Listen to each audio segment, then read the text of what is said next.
சிறகடிக்க ஆசை சீரியல்ல அடுத்து வர எபிசோட்ல நம்ம மனோஜ் இருந்துட்டு நம்ம என்னதான் பண்றது அம்மாவை நம்பினா கண்டிப்பா எனக்கு கடைசி வரைக்கும் கல்யாணமே நடக்காது. ரோகிணி குழுவும் அம்மா சேர்ந்தவாள விடவே மாட்டாங்க. எனக்கு தெரிஞ்சு அந்த பொண்ணை கல்யாணம் பண்ணிக்கிட்டா மட்டும்தான் நான் வாழ்க்கையில செட்டில் ஆக முடியும்.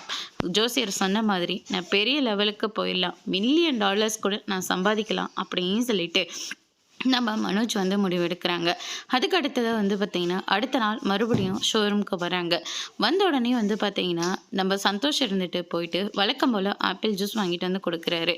கொடுத்தோடனே வந்து பார்த்திங்கன்னா நல்லபடியாக குடிச்சிடறாங்க. சரி நீங்கள் பேசாமல் என் கூட எங்கள் வீட்டுக்கு வந்துடுங்க மம்மி, கூட்டிகிட்டு போயிடலாம்ல, தாராளமாக கூட்டிகிட்டு போகலாமா, எனக்கு சம்மதம் தான். ஆனால் அவருக்கு இப்போ கொஞ்சம் ஒர்க் இருக்கான், ஒர்க்கை முடிச்சுட்டு கண்டிப்பாக நம்ம வீட்டுக்கு அவர் வந்துடுவார் அப்படின்ற மாதிரி சொல்லிடுறாங்க. அதுக்கு அடுத்து தான் வந்து பார்த்தீங்கன்னா நம்ம மனோஜ் இருந்துட்டு நீங்கள் சொன்னதெல்லாம் நான் யோசிச்சு பார்த்தேன், எல்லாமே சரியாக வரும் போல தான் இருக்குது.